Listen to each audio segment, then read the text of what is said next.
Assalamualaikum. My name is Muhammad bin Zul Nasri, my metric 1233181.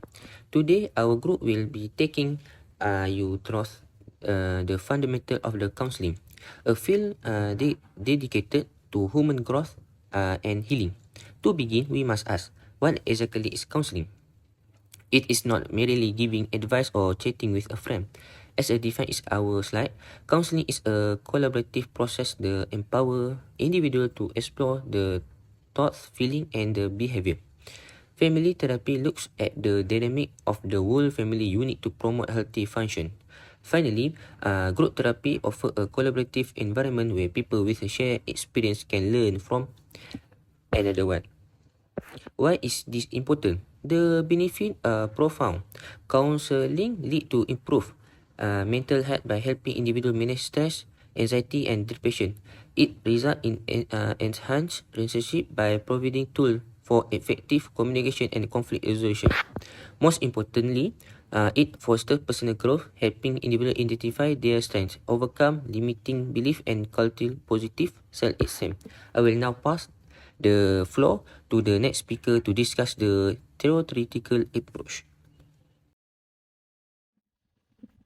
Thank you. To practice counseling effectively, we need a roadmap, which we call approaches. I will cover the two structure analytical method highlighted in our slide. The first major approach is psychodynamic therapy. This approach goes deep. It focuses on unconscious conflict and past experiences. The theory posits that our unconscious mind influences our current thoughts and behavior in ways we might not realize. A key part of this is looking at early childhood experiences, as this shape our personality and influence how we relate to others today. This approach also examines defense mechanisms, which are unconscious strategy we use to cope with anxiety. The second approach is cognitive behavioral therapy or CBT.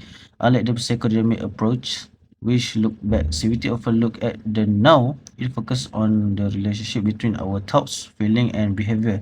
The core idea is that negative thinking patterns contribute to our distress. In CBT, the counselor help the client identify these negative thoughts and uses behavioral technique to change maladaptive behavior and develop new, healthier coping skill. These two approaches give us a strong foundation for understanding the human mind, one by looking at the past and the unconscious, and thereby fixing our current thought patterns.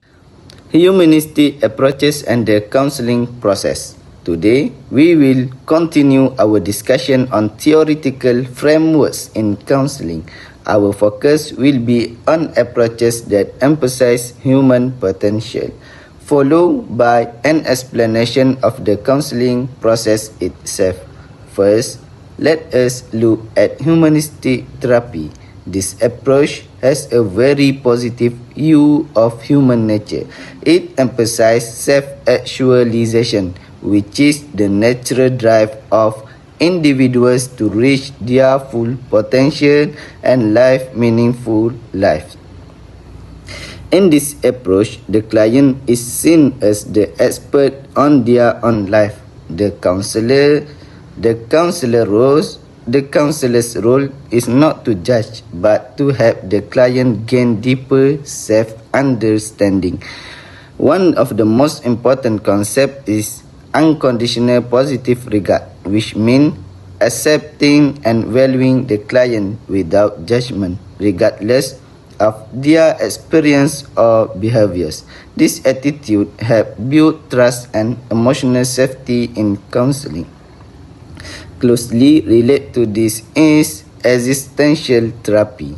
This approach focuses on the big questions of life, such as meaning and purpose. It emphasizes that humans have the freedom to make choice, and with that freedom comes responsibility for the consequences of those choices. After understanding these approaches, we move on to the counseling process. The counseling process consists of 5 main stages. The first stage is initial consultation. This is the first meeting between the counselor and the client, where concerns or counseling goals are discussed. The second stage is assessment. During this stage, the counselor gathers relevant information and begins developing a treatment plan based on the client's need. The third stage is developing the relationship. Here, trust and rapport are built between the counselor and the client. This relationship is essential for effective counseling. The fourth stage is intervention. This is the main working phase, where the counselor applies strategies and techniques to help address the client's concern. The final stage is termination. And this stage, the counselor and client review the progress that has been made and formally bring the counseling sessions to an end. To navigate the process that my friend just described, the counselor also needs a specific set of tools, which is the category is the core skills. First, the most fundamental skill is active listening. This is different from just hearing. Active listening involves focusing fully on the client. We pay attention not just to their words, but also to their non-verbal cues, such as their body language, facial expression, and tone of voice. This helps us comprehend the full meaning and emotion behind the story. Alongside listening, we also use empathy and reflective responding. Empathy means striving to understand the client's perspective from their point of view or POV. We show this through our reflection. This validates their feelings and build a deep connection between us. Last but not least, we also use questioning technique, which is we use open-ended question to encourage clients for them to elaborate and explore deeper what they want to tell or to story. After that, we also use clarifying question, which is to ensure we don't misinterpret what are they saying or what are they talking. And last, sometimes we also use challenging question to help them examine their assumption. Assalamualaikum warahmatullahi wabarakatuh. My name is Ahmad Bayhaki bin Rosli. I will continue to present about ethics, challenges and self-care. Even with the right skills, counseling is a profession bound by strict rules and real-world challenges. First, let's talk about ethical consideration. The most crucial is confidentially protecting the client's privacy is paramount. However, we must know the exceptions, such as if there is imminent danger, we also operate on informed consent, ensuring the clients understand with the process and their rights before we begin.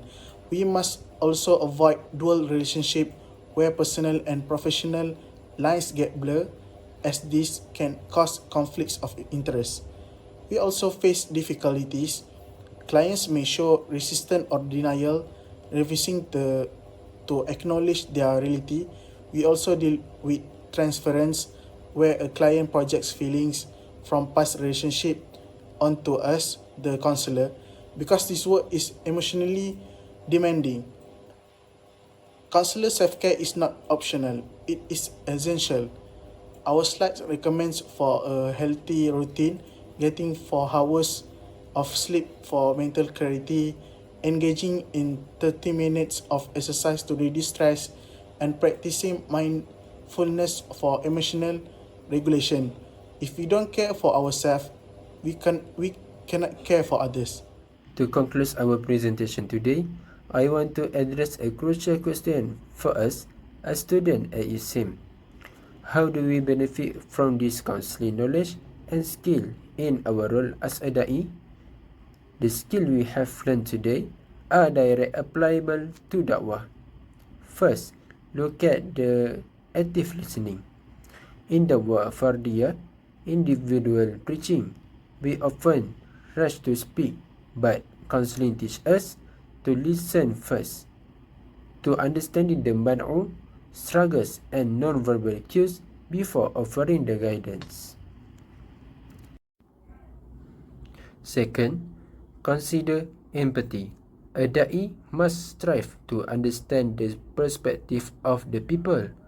By validating their feeling, we build the trust necessary for them to open their heart to our message. Third, let's look at cultural competence. Counseling teaches us to respect diverse background and avoid bias. As da'i, we meet people from walk of life. Understanding their culture help us deliver message of Islam in a way that is respectful and relevant to them, rather than imposing our own cultural assumptions. In conclusion, counseling is more than just a profession. It's a set of life skills, rather than to help someone challenge negative truth or using humanistic approach to show unconditional regards.